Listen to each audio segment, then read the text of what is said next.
taking responsibility for my feelings, no matter what has happened.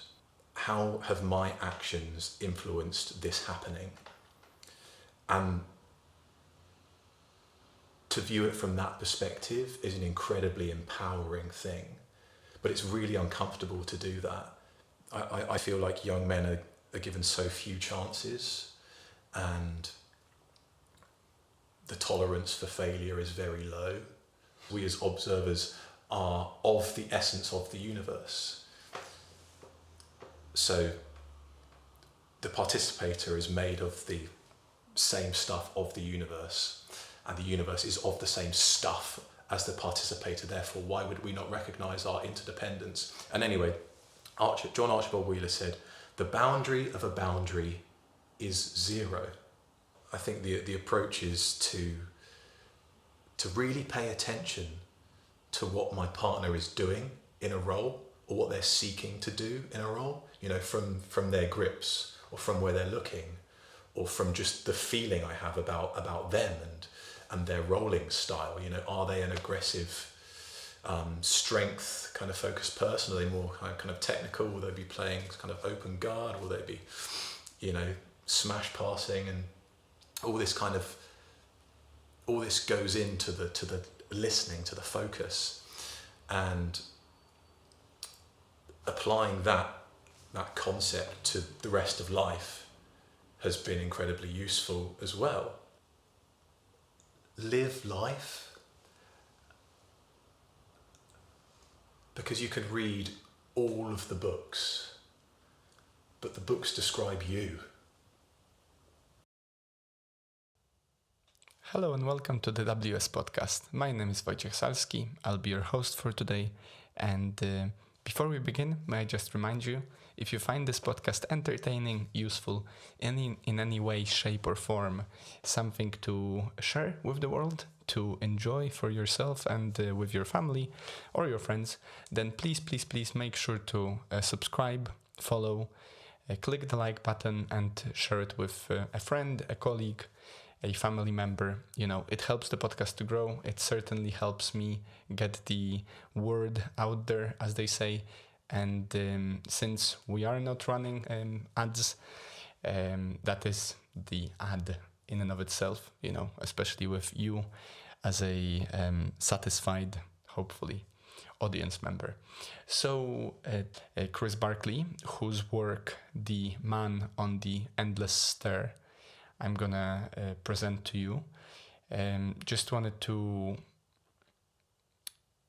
give you a few thoughts before I show you the actual major part of the episode.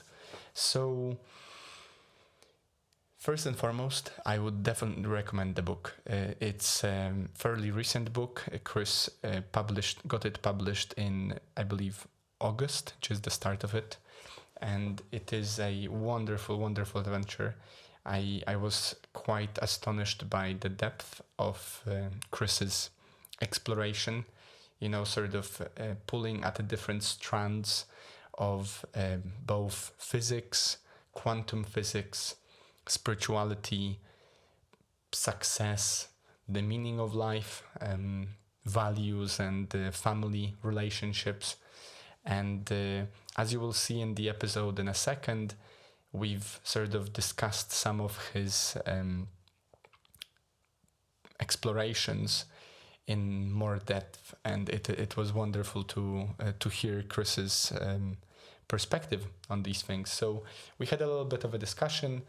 Maybe an important point to note here, which I actually ascertained during our main recording as well, but just to be on the safe side, if you do want to read this book before hearing anything about its plot, there are not many spoilers in the episode, but there could be some, especially if you're quite nitpicky and detailed in your analysis of such books. Then pause now, read the book, get it, read it, and then come back to the episode to hear from the man himself what the book and the process of making that, of creating that book And quite frankly, many other aspects of his life are about. I think it's safe to say that you won't be disappointed, And if you are curious, since you already clicked this link, and you would like to hear the episode first and then read the book, I can assure you that you won't be losing much. You will probably be quite a bit better prepared to explore a deeper, some of the deeper parts of this story, and you will sort of know the background to the story in many ways. But in terms of actual plot line and the discoveries and surprises that happen along the way, I think you'll be quite fine as well. So we tried to keep the conversation quite separate to the exploration of the plot. Of course, we didn't manage fully to not talk about the book, since the point of this interview, this conversation with Chris, was to explore his experience as the writer himself. And I was very excited, Chris is the first published writer on my show. So it is definitely one for the books, I guess, pun intended. And so, yeah, the story itself and the way it's written, the way it flows, is an exquisite adventure, and I would definitely recommend. It's one of those that I devoured in a few days, and ever since I wanted to record the interview and basically get to know Chris better, and I think it is fair to say that we've had a good run. So it's for you to decide. So yeah, without further ado, please welcome Chris Barkley and his work, The Man on the Endless Stair. Enjoy. Cool. Okay. Yeah, let's do it. So, hello and welcome to WS Podcast. I have my friend Chris from Jiu Jitsu here with me, and author of the book The Man on the Endless Stair. And this is our second attempt at recording for you some, I guess, fun exploration. We're gonna talk about the book. We're gonna talk about Chris's experience of getting the book published last year, 2025. So it's been, 8 months now? About that, yeah. Yeah. And then wherever else we'll go, right? So maybe in a few words, before I share some thoughts on this, would you like to introduce yourself the way you would introduce yourself, and not the way I would butcher to introduce you? I suppose, what do you want to know about me? Yeah, well, let's maybe start with this, because we are meeting here in the context of you writing a book, which I thoroughly enjoyed, and your experience based off of that. Of course, I know you as well from the side of jiu-jitsu, and I know, as we've talked before, of your interests in potential different spiritual and philosophy teachings and stuff. But let's maybe start with the book first. A classic, I think. Why did you write a book? And how is it for you, the experience, and now being past the post and starting to be basically sort of more on the promotion side of it? So I think I've always written stories as a way of kind of processing reality. I think to be here is a profoundly strange experience, in my experience anyway, and a way of making sense of that for me has always been writing. So it's just always been a practice which I've engaged with throughout my whole life. And yeah, I've always been drawn to sort of long form stories, and I was writing The Man on the Endless Stair when I was working in a bookshop wrapping books. That was my job, and I'd done a degree in creative writing, and had all of these ambitions, and I think this is a book which is about ambition, essentially, and the pitfalls of ambition and where ambition comes from. And the price you pay for it, right? Exactly, yeah. So the dedication is to those who strive. And I think this is something maybe young men in particular feel, and maybe we can get into why that might be. But the book touches on that topic. It's, you know, I spoke about my work in the warehouse packing books in this bookshop. For the second half of writing that novel, I was working in a trauma-informed alternative school. So like special school for special needs. Yeah, in a way, it's so for young people aged 13 to 16 who, for whatever reason, aren't getting on in traditional education. Completely understandably, by the way. Probably they're just geniuses. Well, yeah, there's a lot of I suppose you might call it neurodivergence there, and so I've always been interested in kind of how one escapes a cycle of trauma, and the effects that trauma has, and so, you know, I was thinking about my own ambitions, I was thinking about my own traumas, and I was also working in this alternative school, which is a trauma-informed practice, so I was learning so much. And so all of those ideas were going into the book as I was writing it. And this also coincided with my move to Scotland as well. So the book hence the placement, exactly. The location. Yeah. So the book is set on a fictional Hebridean island, kind of roughly based on Egg, which is an island in the Hebrides, and I spent a bit of time on Egg. While writing the book? Yeah. Well, I was just kind of coming to the start of writing the novel. And so now maybe to say a little bit about the book and actually what happens in the novel. The main character is a young man called Ewan, and Ewan is a war veteran. He's just returned from fighting in the Second World War, and he is a writer, and he gets summoned to his mentor's island in the Hebrides, and his mentor is this renowned mystery novelist called Malcolm Furnivall. And when Ewan arrives on the island, Malcolm entrusts him with the task of finishing his final masterpiece, his grand manuscript. And then the very next day, Malcolm is discovered murdered, and it falls upon Ewan to track down the murderer and his mentor's final manuscript. And to kind of, if he can do this, then he feels like he can secure his legacy.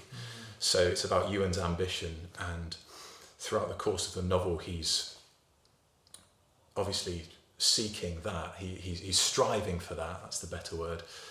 And he's presented with challenges to that worldview. The idea that he can kind of stamp his mark on the world, and the world is something that he can control and manipulate to his own will, and this is his own trauma. He, you know, like I said, he's experienced incredible trauma from fighting in the war. He's lost his sister, and he's become a sort of rigid determinist, materialist, as a way of separating himself from feeling, because it would be too much to look at that trauma. It would be too much. So he says, we're just objects moving in space. That's all we are. And he's presented with challenges to that worldview. And I don't want to give away too much, but a significant point in the novel is him coming to terms with his own trauma and why he might view the world in that way, and why that might have led to his own need to place his mark on the world by being this great novelist. And maybe you can see the parallels in my own journey there. And I think it's an interesting question to explore. Why do we want to achieve? What's the motivation there? What's the belief that action is confirming? Yeah, on that point, especially with writing a book, right? Uh-huh. How is that a mark of essentially in some sense ascertaining your immortality, at least in the minds of those that end up reading it after, right? Which I think is quite it's certainly one of the reasons why I've attempted writing books before, and why I self-published regardless whether or not someone is interested in it. But yeah, I just want to read before we go into the this is the one, right? We are told great men live in the minds of others for generations, but the truth is just the opposite. Men obsessed with legacy dilute themselves with every mind they occupy. Great men devote themselves to few. They live quietly, gently, and fade to nothing. It is beautiful to be forgotten. So that's quite obviously it's at a certain stage of the book as a reflection maybe of the way I understand it is the coming to terms that maybe it is not about being known by everyone, but just how much of a mark can you make in one person to people's lives, right? How big of an impact do you have with those that actually care for you, rather than trying to impact everyone else that has no regard for you? Yeah, and before trying to help others, there's you need to help yourself. And so so here I just wanted to ask you then, because you said like maybe we see some parallels and stuff, and I have no doubt that all of us are experiencing trauma, in a sense that trauma is a sort of a phenomena that happens when your perception or your emotional state maybe, or maybe your physical body is affected to the point that there is no return, right? And maybe extremely so, to the point that in some ways it may be like breaks down some fundamental perception on reality. And an example here could be your partner is cheating on you.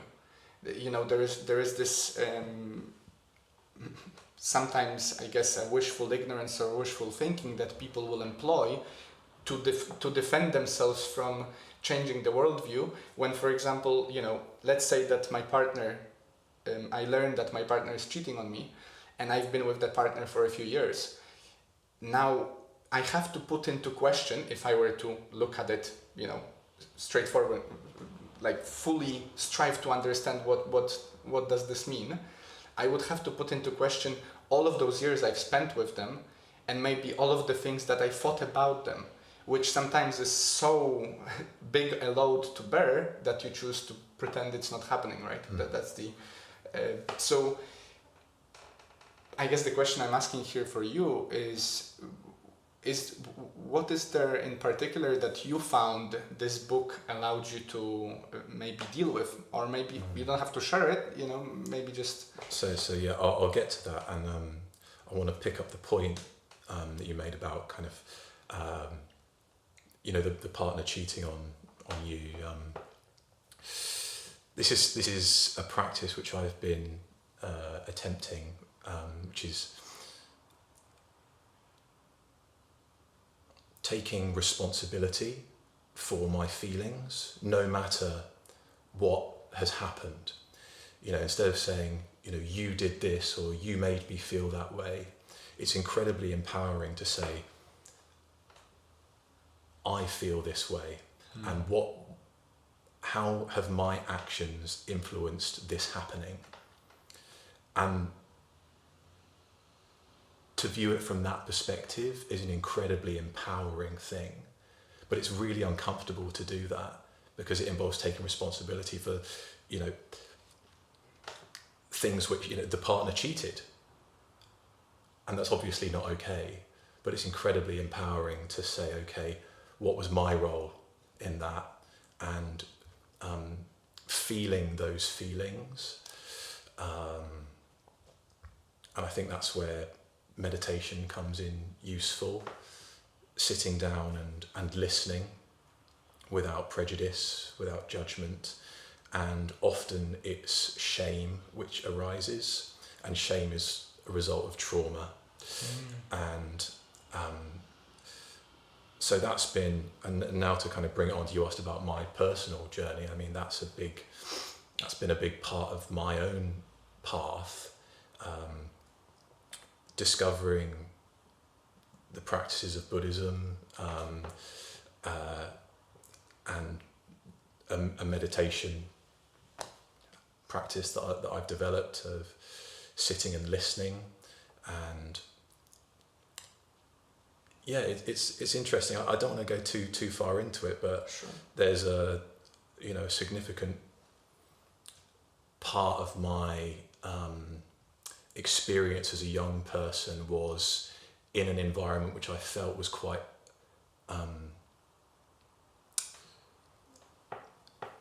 prohibitive. Okay. And it had a religious tone to it. Sure.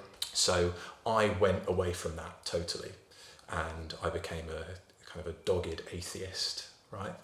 A strong materialist. And because the things which I had been taught in my church, I felt were engendered a lot of shame in me. And I didn't like that. I felt judged. I felt a lot of judgment. And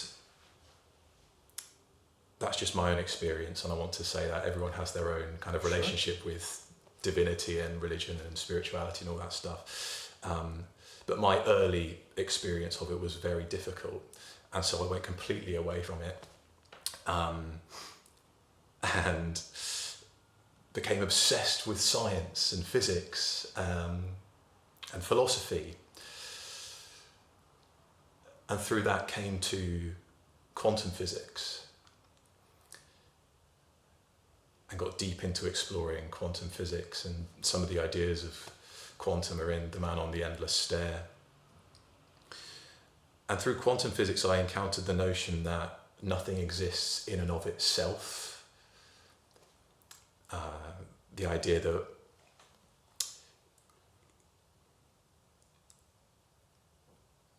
observation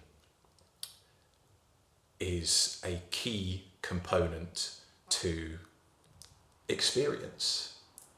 The notion that we participate in the generation of our reality on a quantum level, and it basically flies in the face of classical mechanics, this idea that we live in a deterministic universe where everything can be described by differential equations, and this is Laplace's demon, the idea that if you know the position and velocity of every single particle in the universe, then you have it's basically a dead universe. There's no choice. And so quantum physics kind of blows that wide open, and says, we participate on a quantum scale. And so that idea was very interesting to me. And that led me to Buddhism. Because in Buddhism you have the idea of emptiness and dependent arising, which is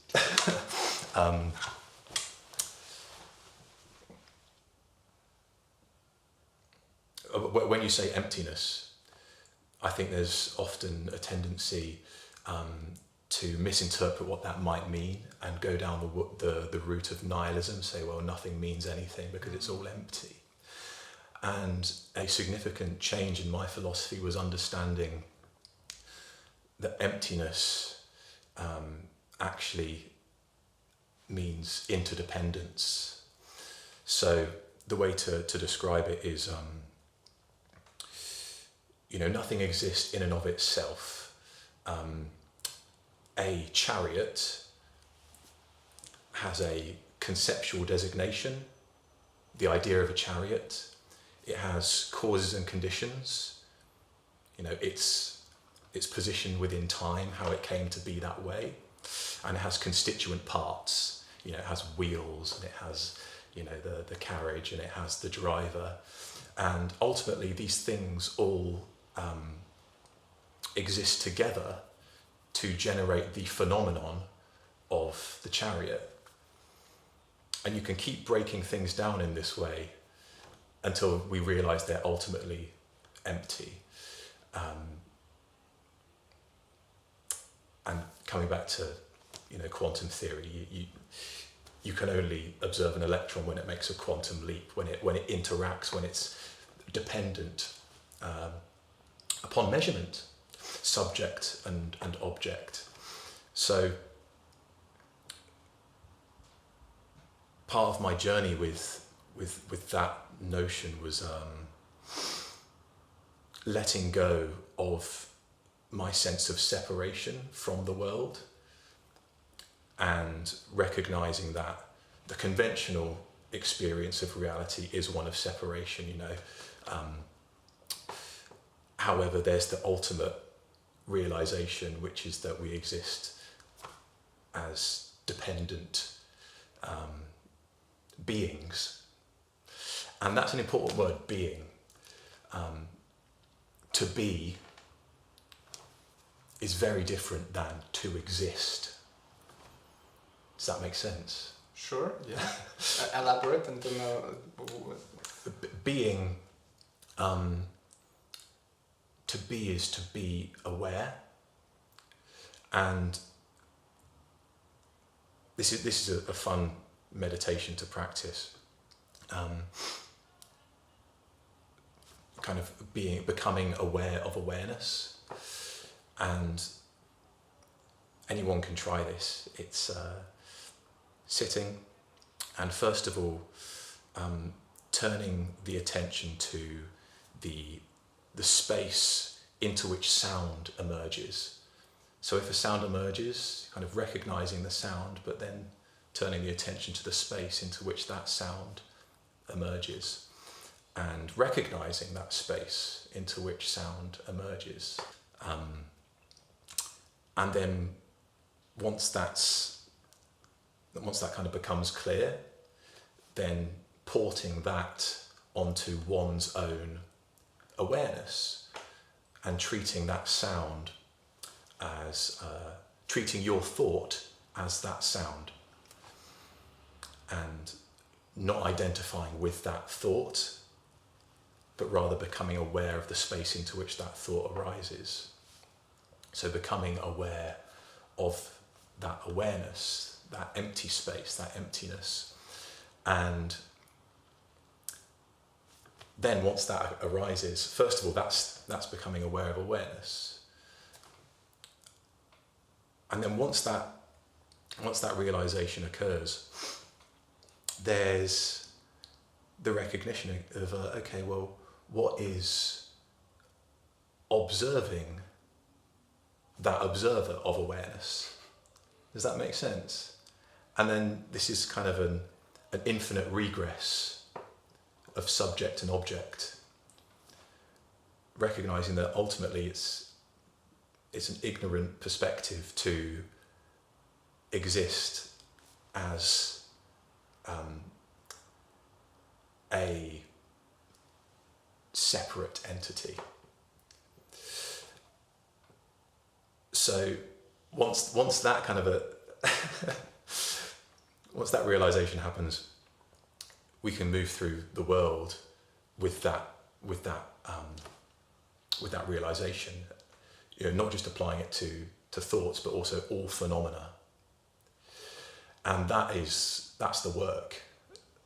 And it's not work that I'm finish with. But Yeah, I don't but know either. but just becoming aware of that has completely and fundamentally altered the course of my life for the better. And it's a shame, and shame is the right word to use. It's a shame that that worldview is not so known about. So, at least in the West. I think we're getting there. Yeah. I'm noticing that more and more. But yeah, one can speculate for what reasons. But yeah, in terms of just to reflect on what you talked about. First of all, I fully resonate. I don't know exactly what denomination, whatever your experience was, but it's natural, really, I think, and many of I believe our generation experienced that if they were in a more like sort of oppressive religious congregations or whatever. I also fully, because I was so socially pressed to go to the church every week and sort of to listen but not to ask any questions. I'm not supposed to be the one to doubt, if the church man says, so be it. I arrived to uni fully, sort of dedicated to not believe that, and unfortunately I believe that it's to the detriment of a society if the church does such a bad job at inspiring people to believe that they do just the opposite, to the point that I had friends who actively like crossed out their names from the church list, whatever that is in English to explain, as an act of apostasy, I think is the word, to make the point that the church is so wrong that and unfortunately I believe that those people that I have on my mind, they are actually quite lost because of it, but not because they've crossed it out of a list of an institution. Rather, because of that crossing, they also dedicated themselves to fully switch off that part of their existence, of their being, which I think spirituality is a foundation of all. And in many ways I believe that we are in a we are living through really interesting times.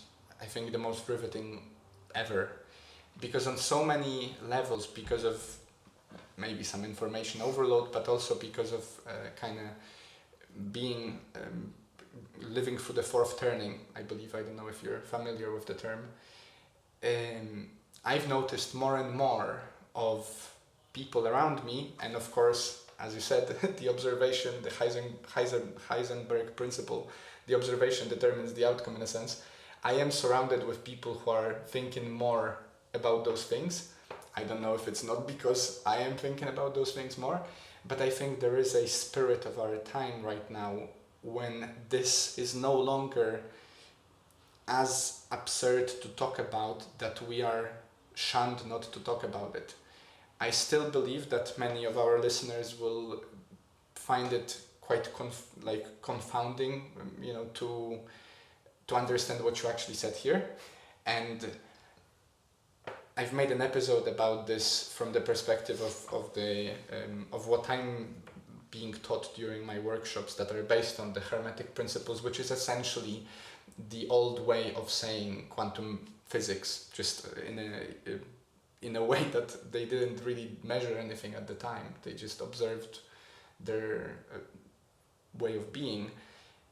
But I'm pretty sure people are in many ways waking up. That's what I would call it, coming to realization about this. Yeah. So there's two things.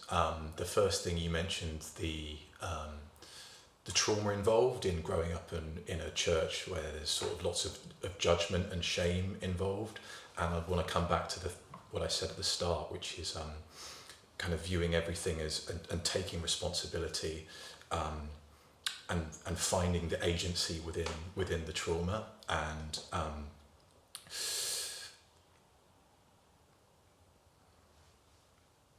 I always come back to the 4 Brahma Viharas, which are loving kindness, compassion, empathetic joy, and equanimity.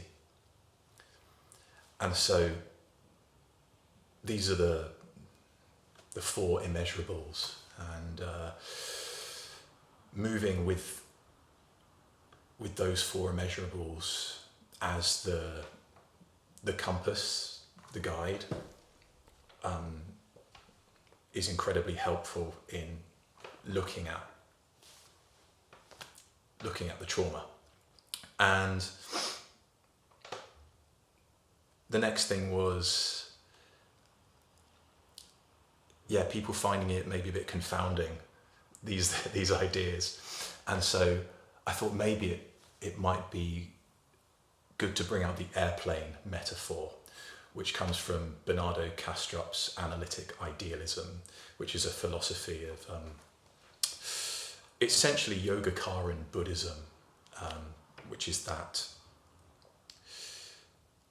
ultimately it reifies mind. It says mind is fundamental, and all phenomena arise out of mind.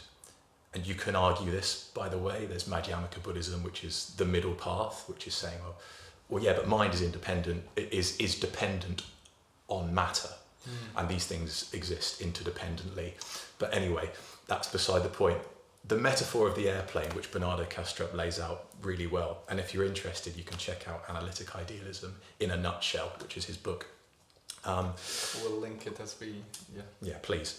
And it was great for me, by the way, and it might be great for folks who kind of come from a physicalist, scientific, material background, because he argues so eloquently and rationally his perspective.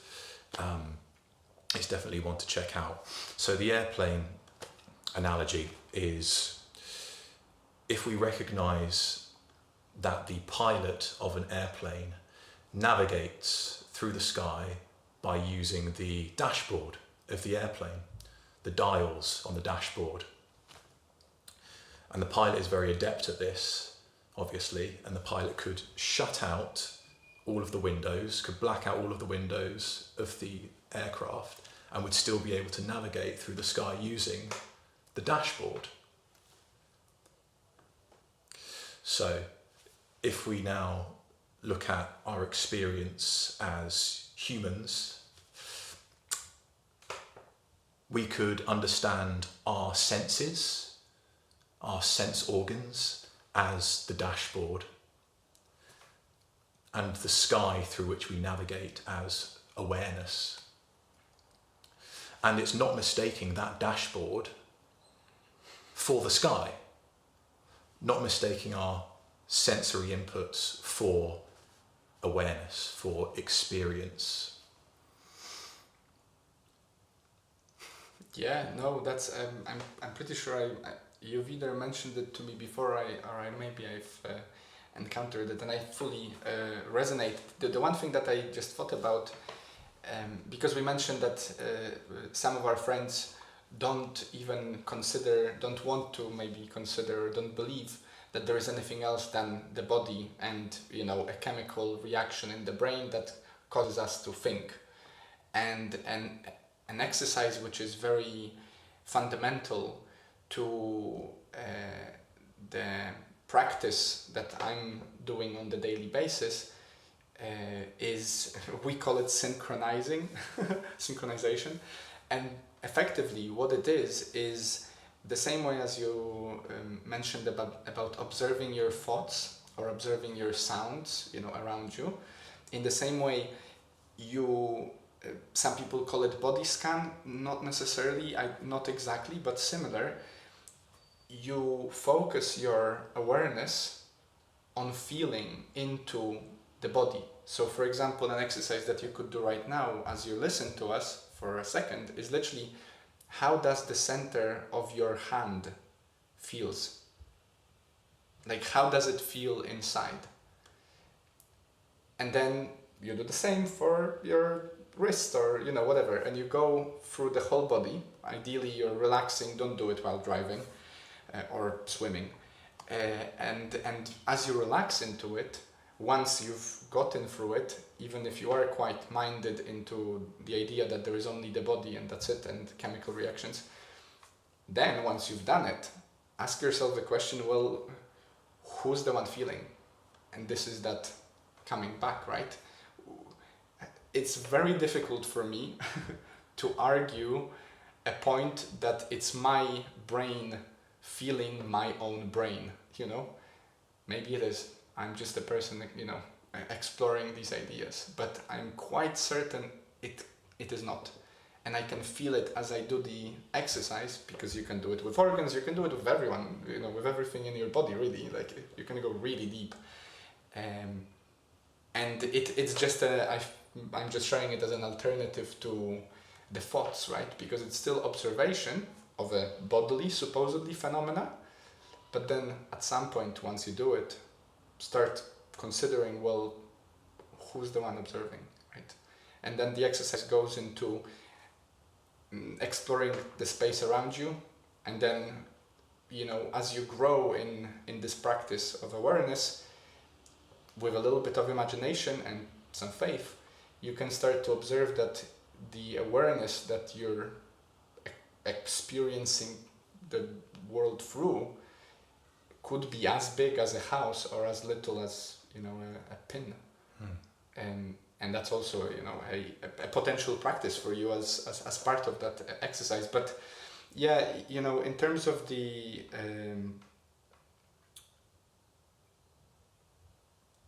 trauma you've mentioned earlier, and how we can deal with trauma through those 4 pillars, maybe that's a good way to put it. The extreme ownership or extreme responsibility that you've mentioned earlier, and I think that ties really well into maybe worth exploring of why is it so important, especially nowadays, especially maybe for young men.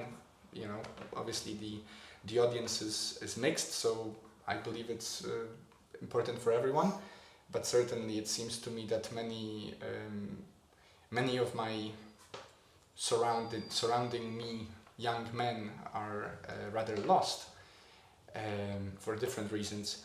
And taking this extreme ownership, what you said earlier, I just wanted to come back to that, is it's also like bearing the greatest burden, but also it's the most empowering thing you can do for your long-term benefit, I think.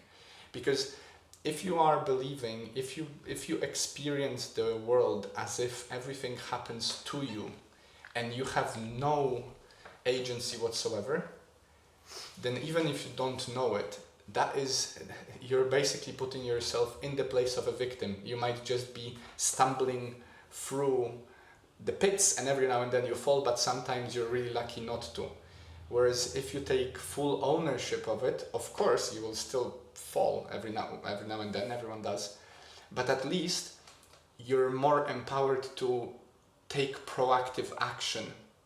And I think that's coming back to quantum physics and all that we're exploring, I believe here for the time being, is if your observation and your perception of the reality, if all really is the awareness and the mind, then your perspective of what's going on will determine the outcome. And it might not alter the fact that you fell, but it will certainly influence what do you do about the fail.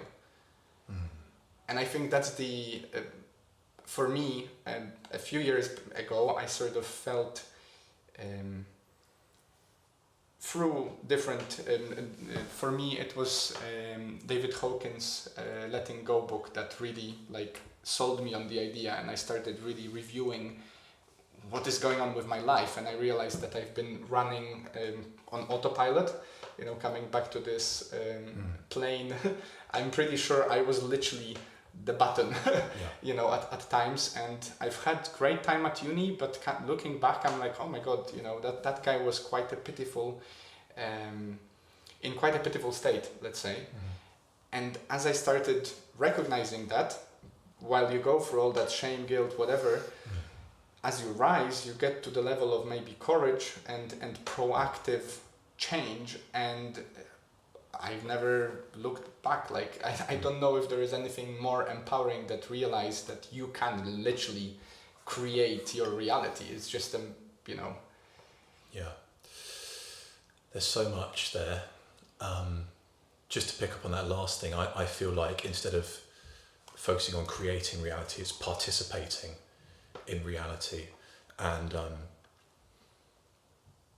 recognizing that it's a shared story, and there's the point you made about young men experiencing trauma, and it's like I say, I've worked at this alternative school. I'm actually working there again now. It's predominantly young men who get kicked out of traditional education. And what I've recognised just in my experience, working with these young men, and also my own experience of being a young man, is that there is you use the term bearing a burden,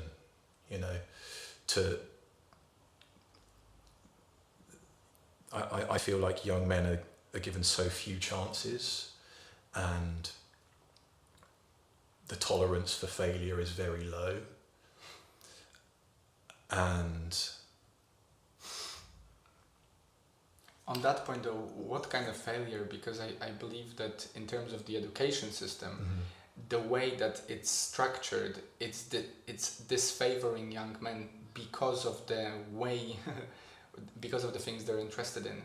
And girls are much, apparently, according to, I don't remember what book that was, girls are better at a sort of structured, socially more passive class, whereas young boys, being especially full of testosterone, they can be really difficult to sit still. Well, that's exactly how they get kicked out, right? I think it all, for me at least, it all comes back to trauma and the cultural stigma about young men feeling and expressing feeling, and the shame around expressing feeling, the need to bear the burden. They're not crying. Exactly, and in actuality, if you're a warrior, fucking face your feelings, and express them. It's cowardly to not.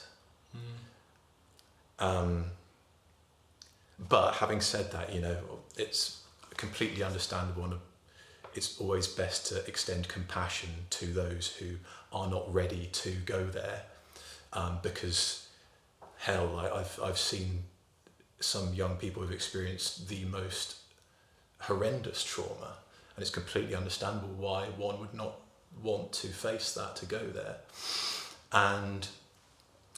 But you're a warrior if you do. And I think reframing the narrative in that way and saying it's you're not bearing a burden. You're not bearing a burden. It's a gift.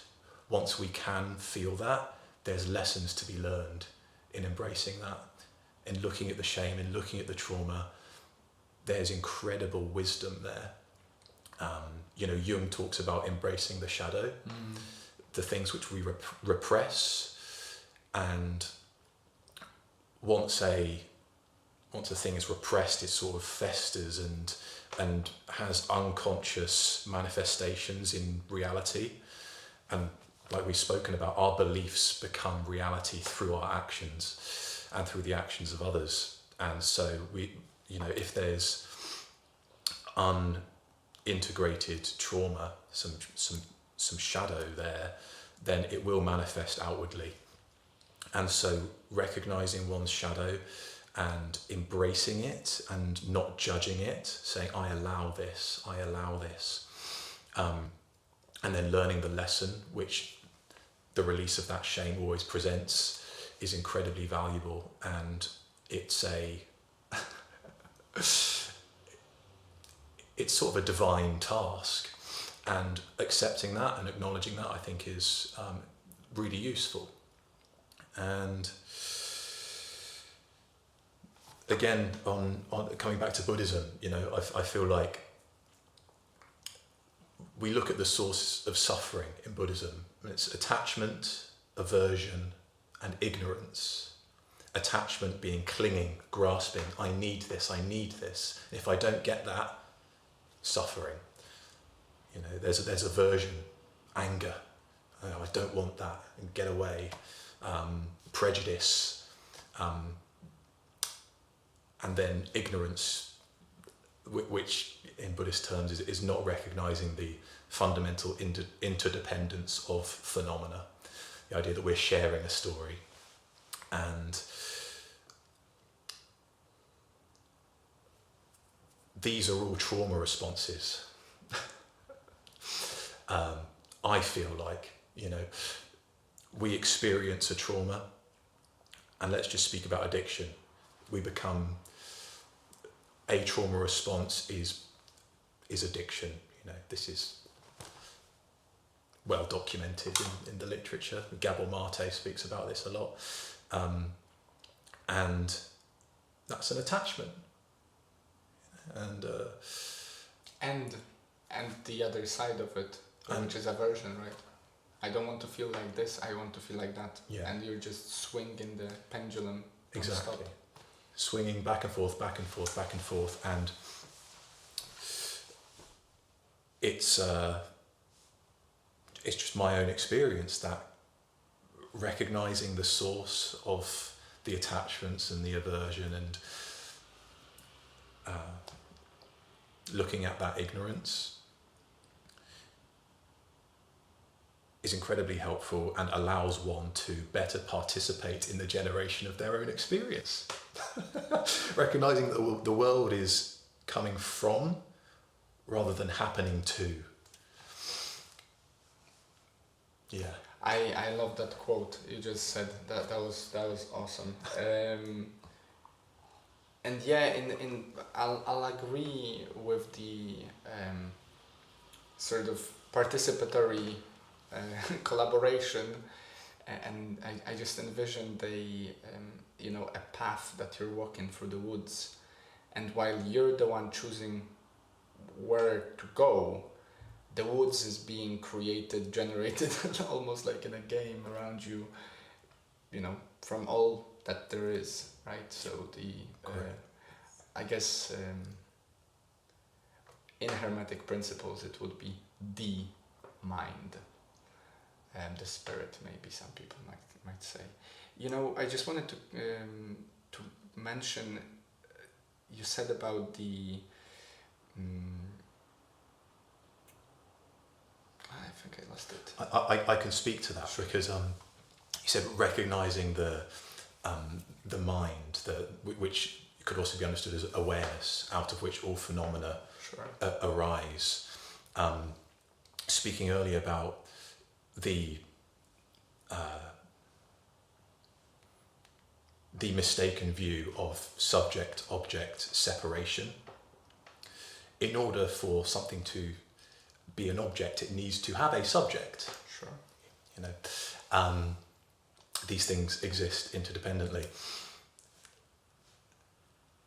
A great metaphor again to explore regarding that is a coastline. If you look at a coastline, the way you might measure a coastline is completely different to the way I might measure a coastline. Or let's say your experience of a coastline might be very different to the way a snail might experience a coastline, or a bird might experience a coastline. It's something which is infinitely complex. The more you zoom into it, the more complex it becomes. Zoom out, it's fractal-like. And this is ultimately this is a nice comparison to make when recognizing the subject-object divide, particularly during meditation, recognizing the space into which a thought arises, the thought being the object and the space being the subject, recognizing and understanding that, that subject, what's the subject of that subject, what's observing that, going back and back and back, that again, that infinite regress. This is what happens when we look at a coastline. And coming back to physics, there's a wonderful physicist who coined the term black hole, a guy called John Archibald Wheeler. And he is renowned for speaking first about the participatory universe. We as observers are, this is something he says, we as observers are of the essence of the universe. So the participator is made of the same stuff of the universe, and the universe is of the same stuff as the participator. Therefore, why would we not recognize our interdependence? And anyway, John Archibald Wheeler said, the boundary of a boundary is zero. And that's something to just let sit and percolate. The boundary of a boundary is zero. Doesn't exist.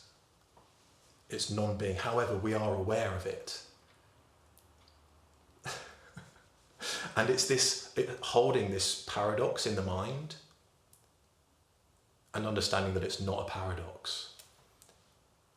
Because here it is. It just made me think of, and of course this, some people might agree, some people might disagree. Personally, I'm quite certain that reincarnation is a thing, and I'm quite certain that my soul, or my, let's say, the player that is playing this avatar, has played before and will play again. And this is not to make this life a bit less like, oh my god, if I die then there's going to be another one or whatever. Or it's simply, I think, by now a phenomena that we're either creating it out of the hallucination or it just is.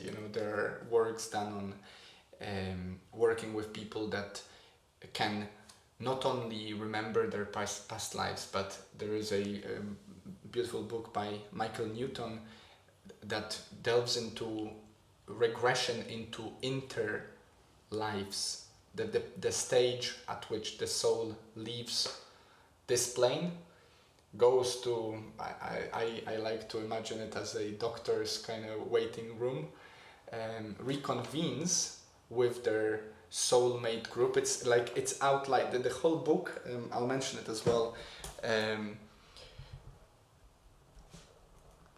He goes with his subjects of the interviews, let's say, he goes through the stages of what the soul experiences as it goes back up, and then plans their next adventure. And it's funny because I just thought about it now, but I was tiptoeing around this idea when you said about the horrors that people experience and the trauma. And of course, this in no way makes the trauma less traumatic. But for me, yet again, it's quite an empowering idea to understand, and I do believe it to be the case, that my player, alongside a close-knit group of my soulmates which have decided to play this part with me, which is yet again the interdependence. No one's ever alone. We are alone in a sense of being a separate body, but we're never alone in sense of experiencing this existence. According to what Michael Newton discovered, and it was a while back already, we are planning out what kind of things we're going to experience. And this is not to say that everything is deterministic, everything is planned out, but it is planned out to the point of what kind of lessons can you have a chance to get. And those lessons will both, potentially be a hurtful lot and the wonders that happen, simply because it's two sides of the same coin. You can't, and according to the Hermetic principles and the traditions that stem from them, if everything is energy on different frequencies, humans are blessed to be in this sweet spot that we're just vibrating just fast enough to be able to move and just slow enough to be physical.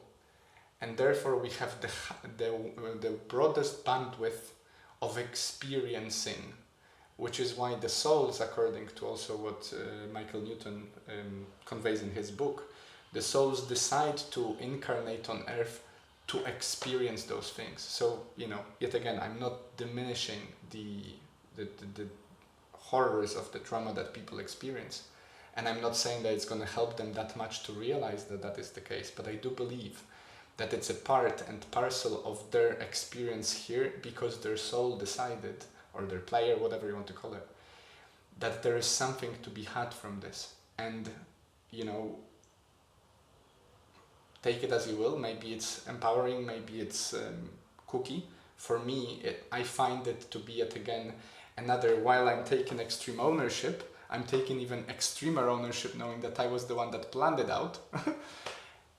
And therefore I also rejoice as much as I can, once I've already grieved, that what I'm experiencing is I'm living through an adventure that I've written for myself.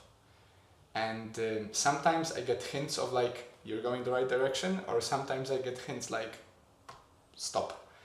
And maybe recognizing those is the middle way, the skill for art. It's interesting you ended on the middle way, because I myself have considered this a lot, the idea of a soul. However, when I go there, I always wonder, well, what is aware of the soul? Does the soul exist in and of itself? What is the thing of the soul? And recognizing that ultimately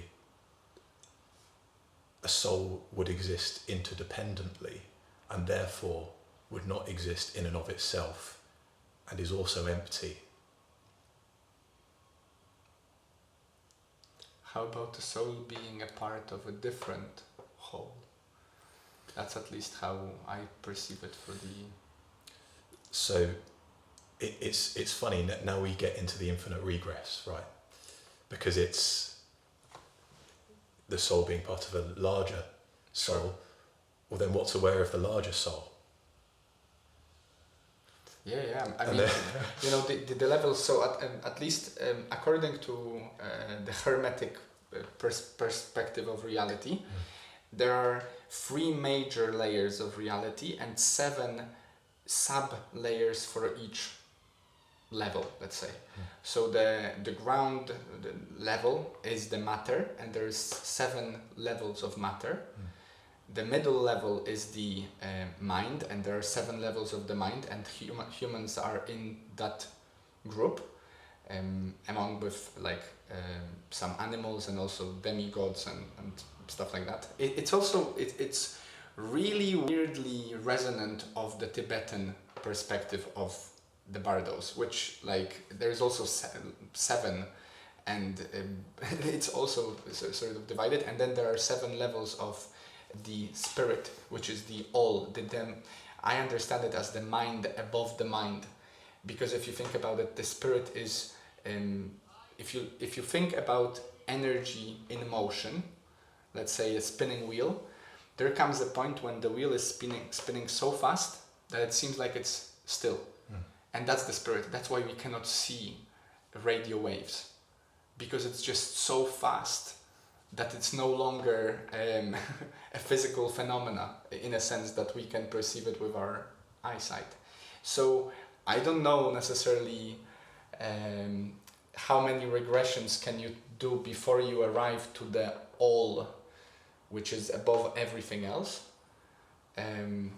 So I'm not going to argue for that, but that's how I understand it. We're really low on the ladder, but we're also really high if you think about all that is not able to experience the world the way we do. What if you're it?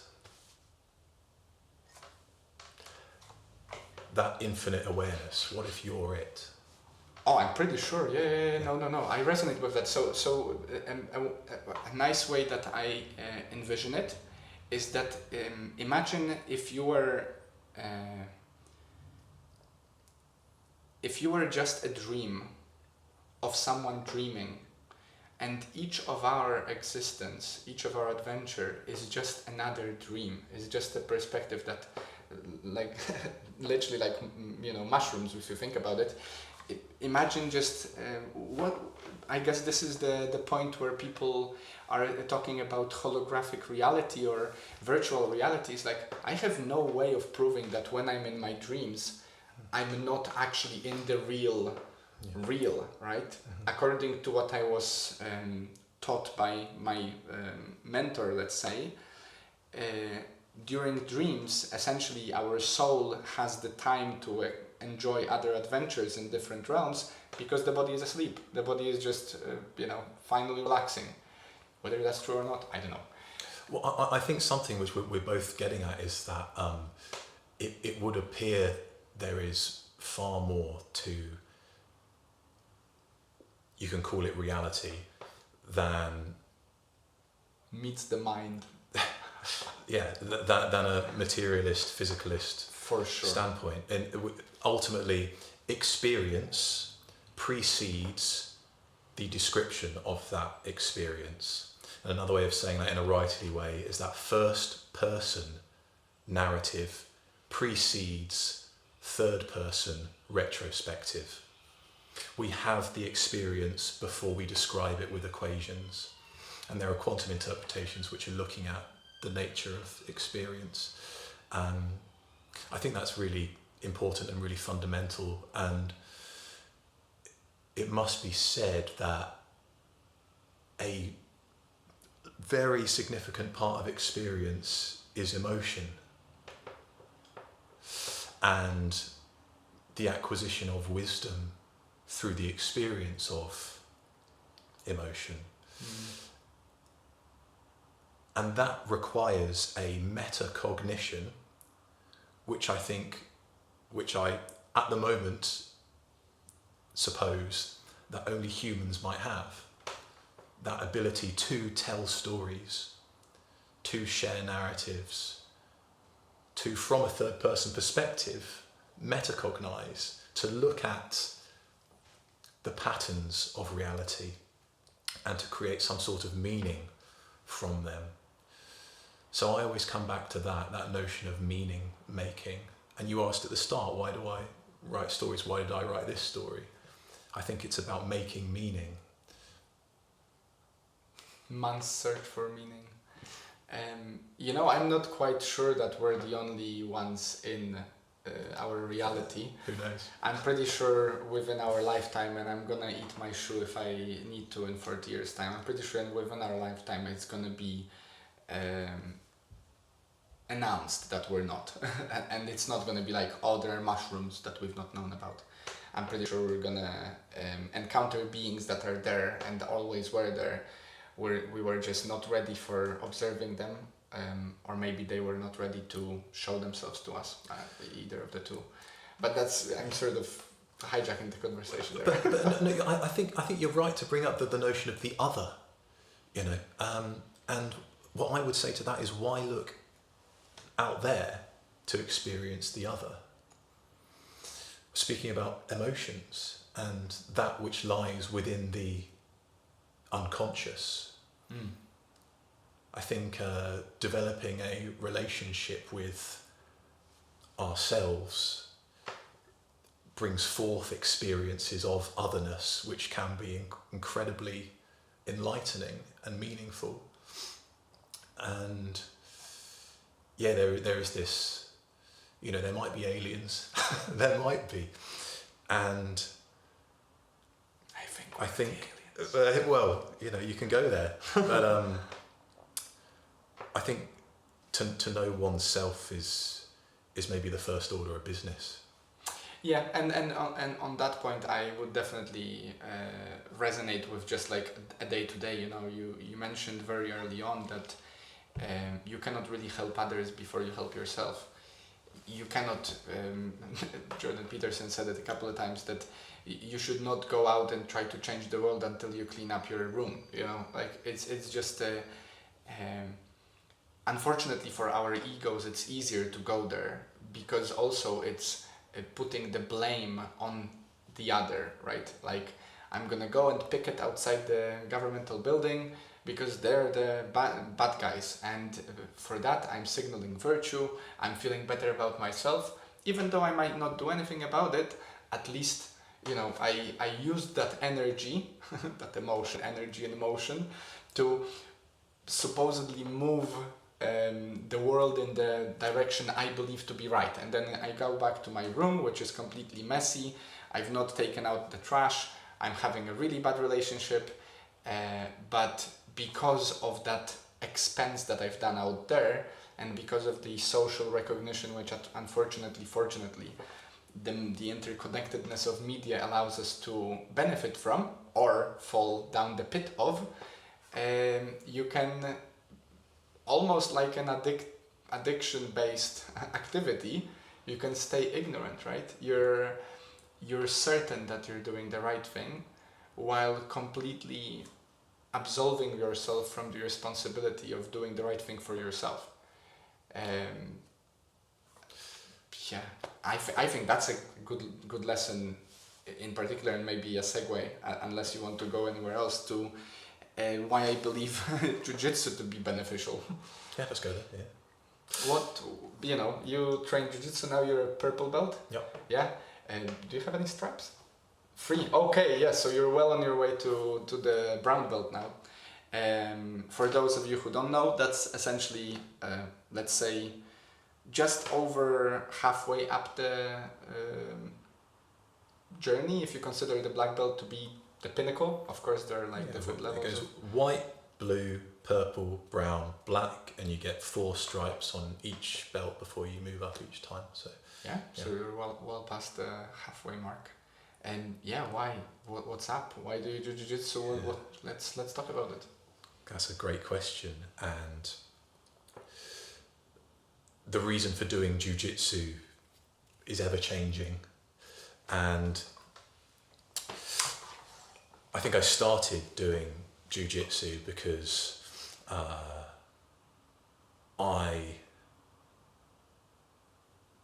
was angry and I wanted to fight. And that was a part of it. I'd grown up sort of wrestling. My dad would Okay. get me in headlocks and stuff and say, escape this. Did he do jiu-jitsu or No. something? He was, okay. That was just how we would play. It's horseplay. Horseplay, yeah. And so maybe a bit of that was in there, which kind of drove me into, I was always quite good at it. So cool. I got into lots of fights at school as well. And there was a way of kind of jiu-jitsu allowed me to kind of transmute that whatever stuff that I was going through there, and I got quite into competition. I was doing lots of traveling here and there, competing, and it made me feel like powerful and good to be able to go out and win a competition, and just looking back on it, it was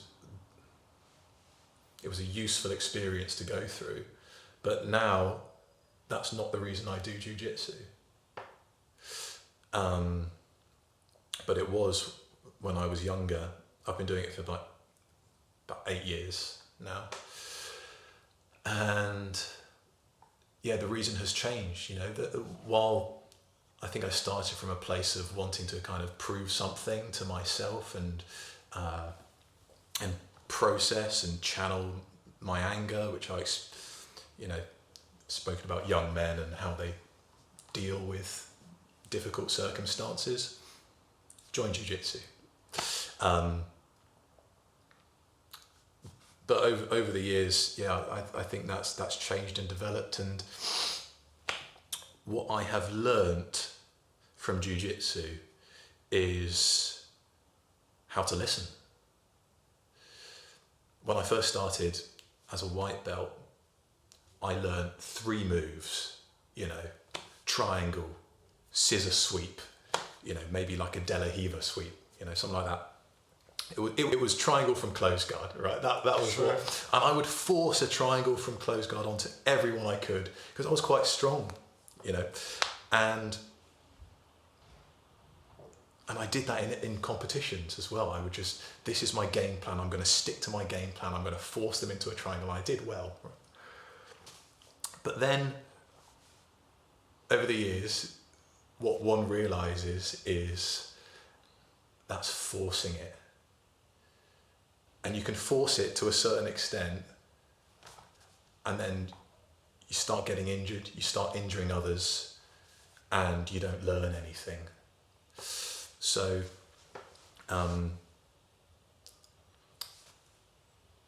now I think the approach is to really pay attention to what my partner is doing in a role, or what they're seeking to do in a role, from their grips, or from where they're looking, or from just the feeling I have about them and their rolling style.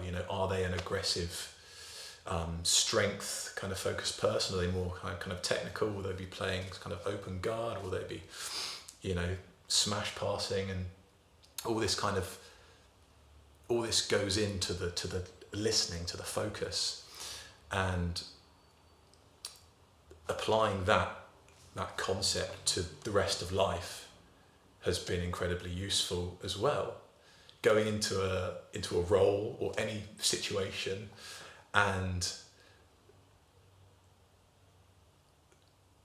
tending to not be the first person to act, to move, tending to listen, or if I am the first to act or move, moving with a spirit of listening, of open invitation, without expectation, adaptability, openness, letting go of prejudice, And in jiu-jitsu, depending on one's skill level, which is always developing, often the deeper you listen, the path to submission or a better position just opens up if you pay attention, if you're aware of it, and you can capitalize on your partner's misstep or whatever. So I think that's martial arts, learning to flow, be like water. Yeah. It's interesting you said that you went there to sort of, I guess, vent aggression, right, in a potentially positive, more healthy way than beating people on the street or whatever, or joining a gang. For me, when I fell into kickboxing to begin with at uni, simply because I felt like I'm not good enough at any team sport to join the uni team, and there was only the teams, and then if you don't make it, you can kind of just be like a social whatever, but you miss out on a lot of stuff if you don't make it to the team.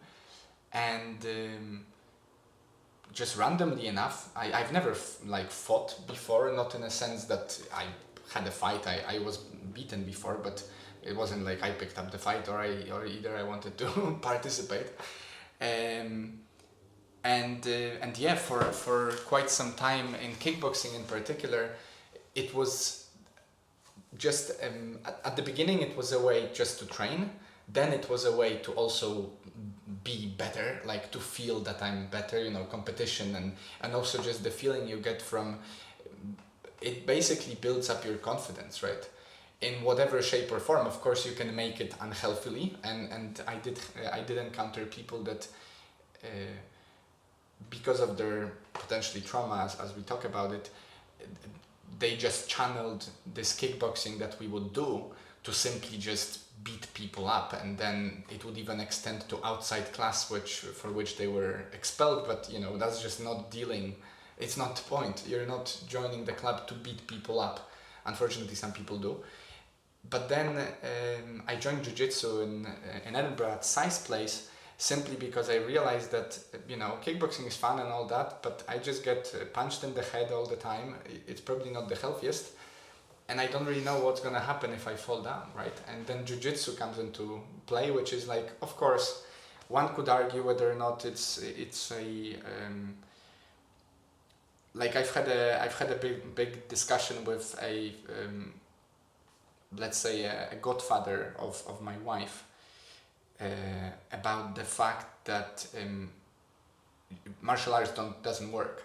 He claims that on the street, you know, it's really down to all the dirty stuff that you never do in real combat sports, and real combat is not real combat sport, right?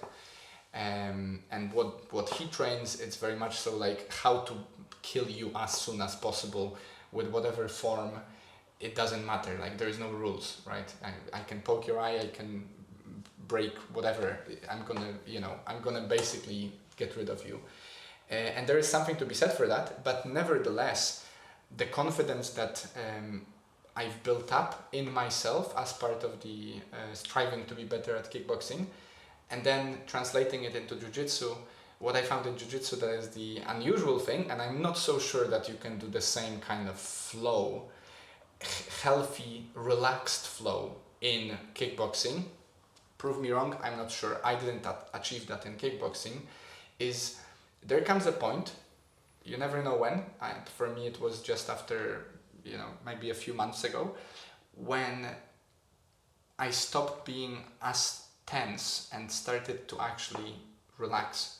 You know, it comes with experience, I think, and also just getting a comfort over what you do, and also accepting that, you know, getting rid of that ego, right? Which is the one that at the very beginning you tense a lot, as you said, you're pushing things through.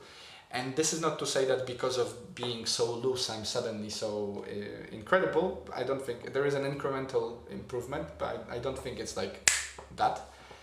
But it certainly made the activity more like a meditation and less like a workout, which I'm not so sure that you can do with kickboxing. Potentially, maybe at some level, but the act of hitting, I believe, makes it more difficult for you to maintain that meditative state. Whereas in jiu-jitsu you can go a full fight without ever, like, you know, being thrust in any sense. Yeah, I think jiu-jitsu is wonderful because it's one of the most effective martial arts while being one of the least damaging to the partner. And yeah, something which you know, if someone asks for advice when starting jiu-jitsu, I say learn to breathe in difficult situations, because you get some, you know, 100-kilogram guy in side control trying to get a kimura on you, and if you've not done jiu-jitsu before, he's doing hyperventilating, trying to explode out of it. And if you can slow down and just learn to breathe and listen to what your partner might be attempting to do, then opportunities to escape tend to arise. Maybe not if you're, you know, 50-kilogram white belt and there's a, you know, 100-kilogram black belt on you. You never know, but hopefully they're gonna be trying to help you improve, so they would give you some openings. Exactly, yeah. And this is a mantra which I speak: breathe and listen with grace and abandon.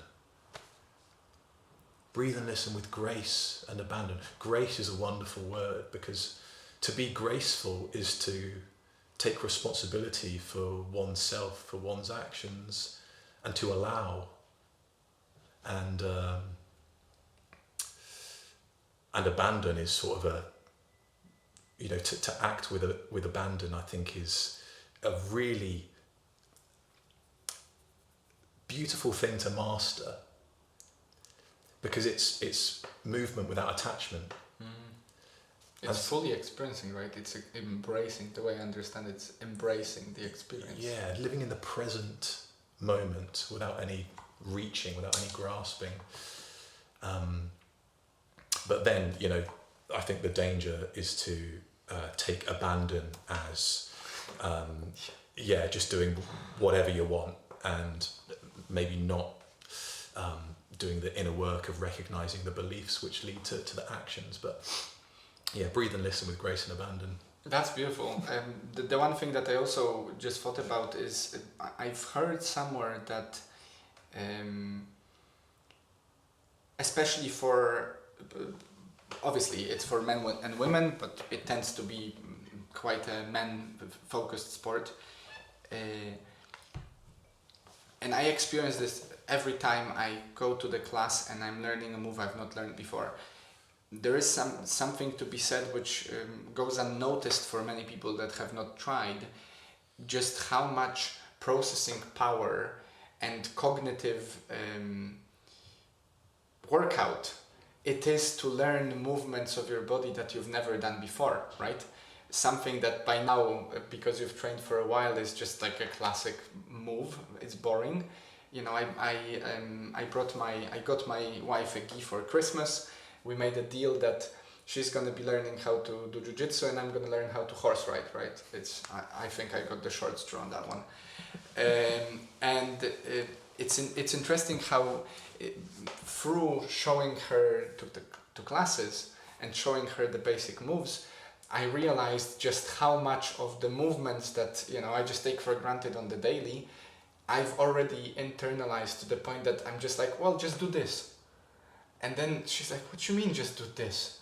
And I've heard recently that it's one of the best activities, apparently similar to sailing, weirdly, that engages your mind on a level that allows you to constantly be strengthening and developing new neural pathways, which long term, apart from taking care of your body, you need to take care of your mind.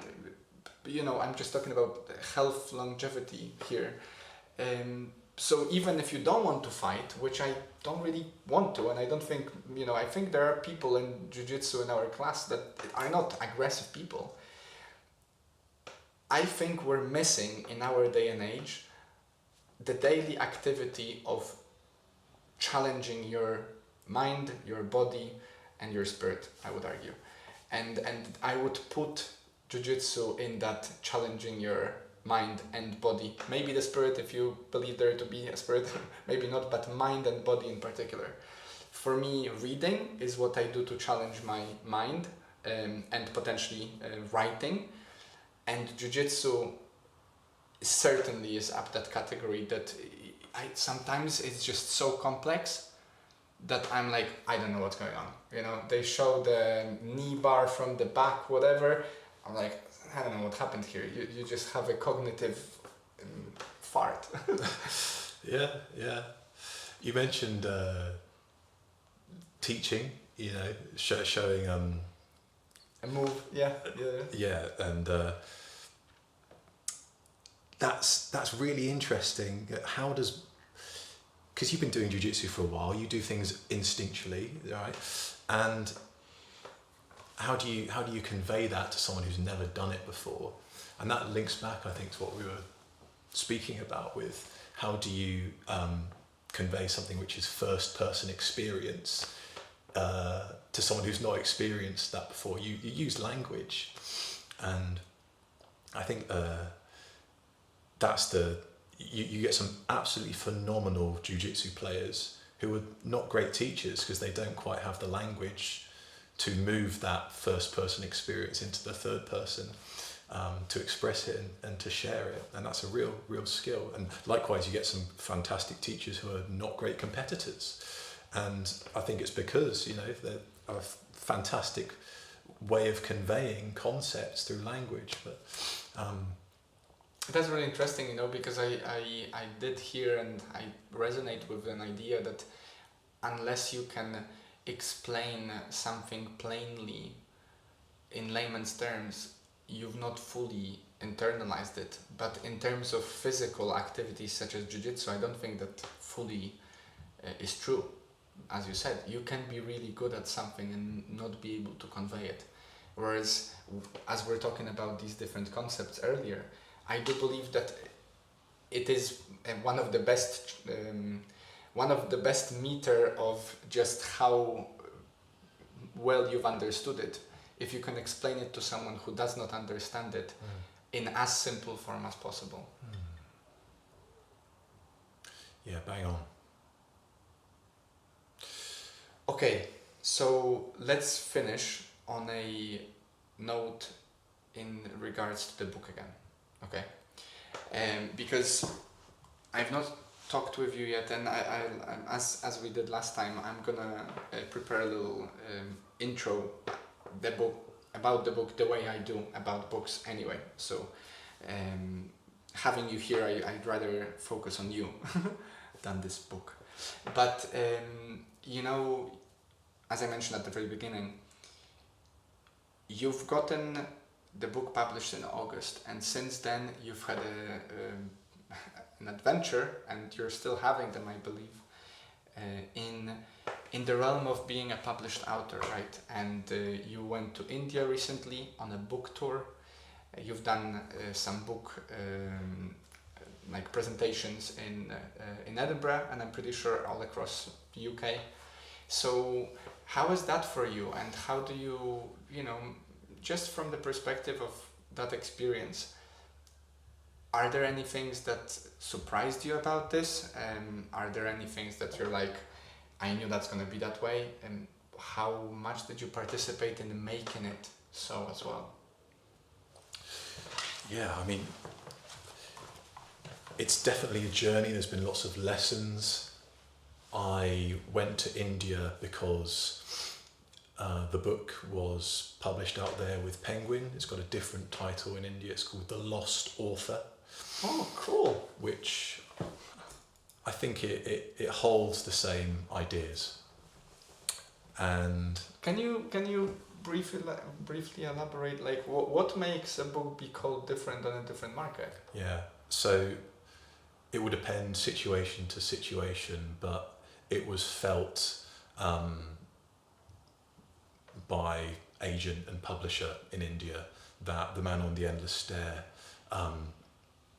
could be snappier, basically, for a more, I suppose, maybe a commercial market.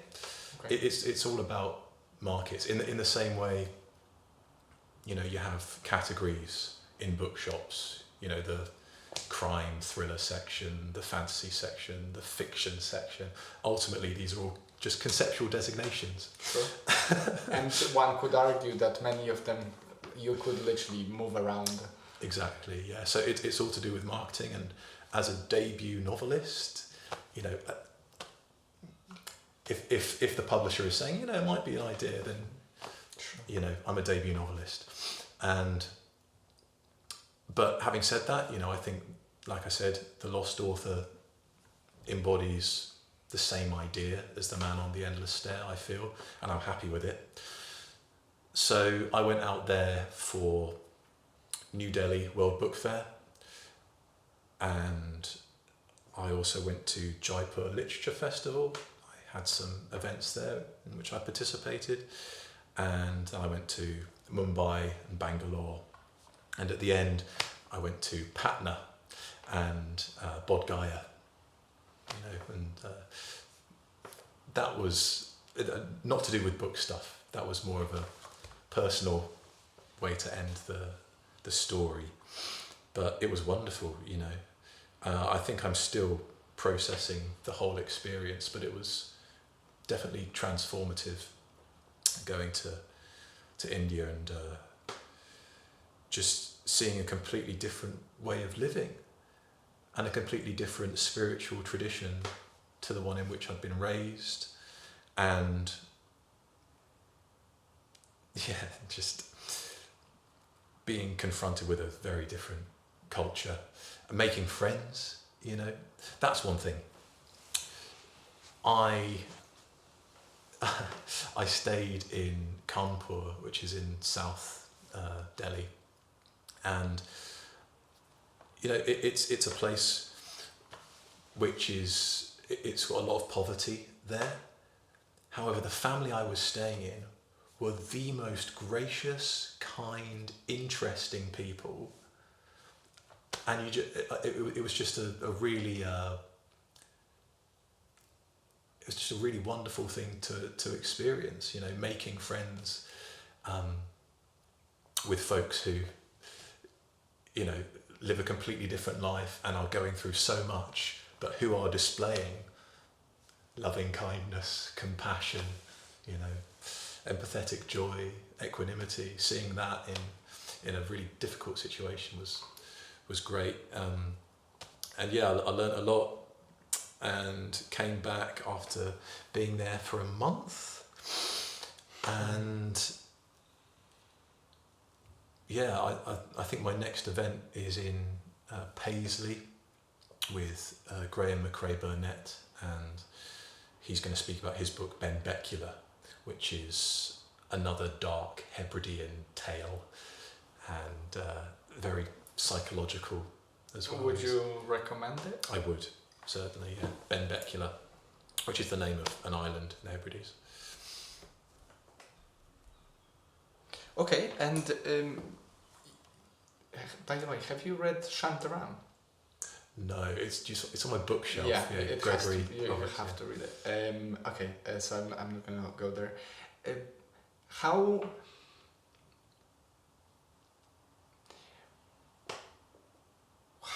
is it different, or maybe it's not, the way that you're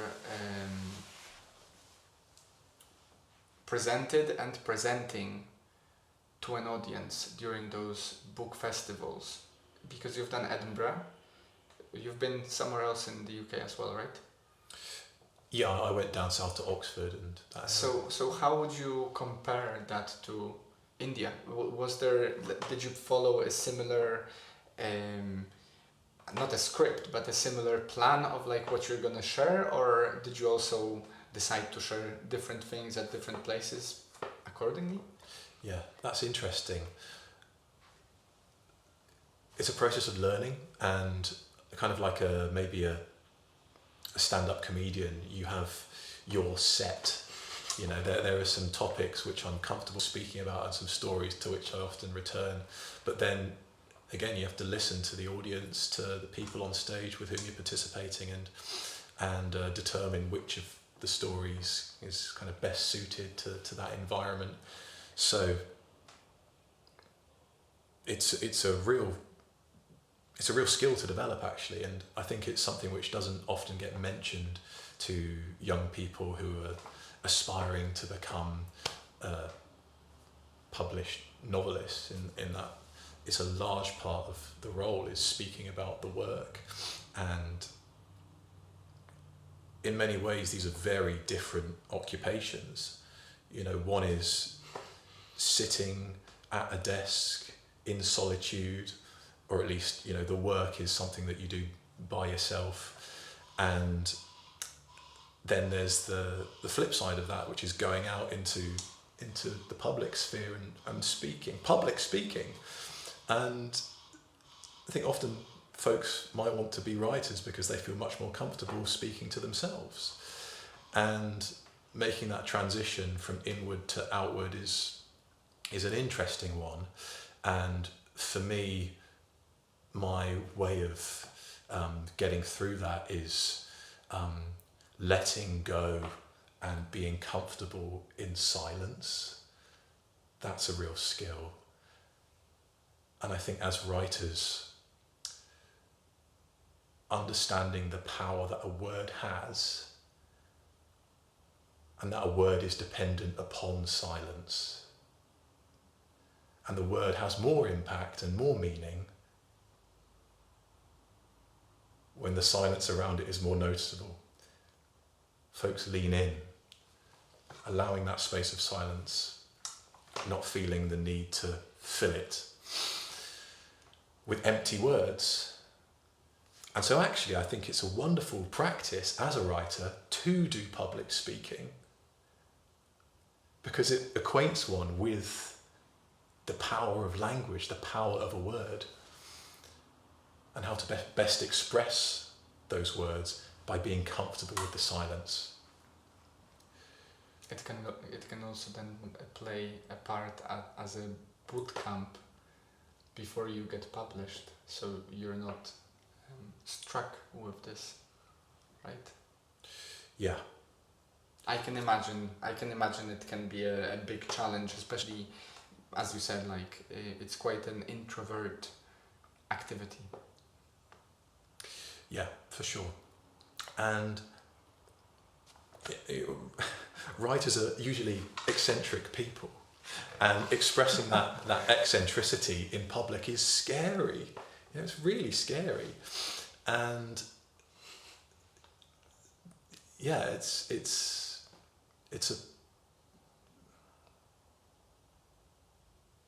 a process of learning, and I'm grateful for it.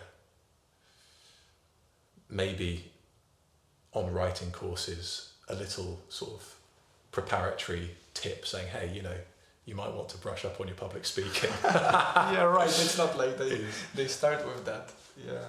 Is useful. Yeah. It sounds like you're the man on the Endless Stair, you know. In many ways, I think we all are all the time. Before I ask the final classic question of my show, you know, many of my audience are, a big part of my audience are people in our age. Either they're starting their careers, maybe they are thinking of changing, maybe they are struggling to decide what to do with their hobbies, whether to write a book and whatnot. And is there anything in particular that you've come to, and I think it might be a cliche question in a sense, that you would say to those potential writers, or if someone is either considering, or maybe they are in the process of writing, maybe they've written, but they're just, you know, too scared to put it out there, to reach out. I know that you've tried and you've written books before. We've talked about that last time, that you've done many attempts before this one. Is there anything in particular that you would say to those people?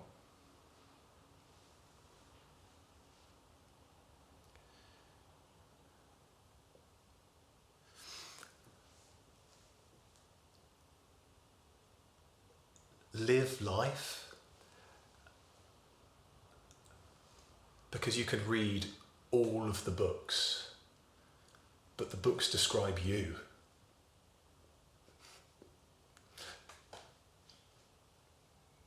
Wonderful. Okay. And now a final question. Usually, we've done that before. I don't know if you remember. What would you like to share? You know, we've talked about philosophy, we've talked about jiu-jitsu, we've talked about the book, we've talked about a bunch of different topics. Is there anything that recently maybe resonated with you? Maybe there is a different motto or a mantra or an idea or a tool, a book that is resonating with you, and you feel like it would be beneficial for our audience to explore it, or you know, maybe you just want to say hi to your mom. What would you like to leave with us as the last sort of chapter of this adventure? I would like to say hi to my mum. Love you, Mum. Thank you so much for bringing him on. Although according to Michael Newton, he planned to be your son, so you take it as you wish. Cheers. Yeah, so I guess that's that. Thank you so much, you guys, for listening, and I hope that's something worth your while, as it was for us. And I'll make sure to share with you the details. I'll send the link and stuff. If you haven't already, please make sure to follow or subscribe. It just helps the podcast. It lets me know as well, if after this episode I suddenly get a surge in follows and subscribes, then I know that I need to look for book authors. And if so take it as you wish. Other than that, thank you so much for being, and thank you, Chris, for coming along. Thank you. It was a pleasure.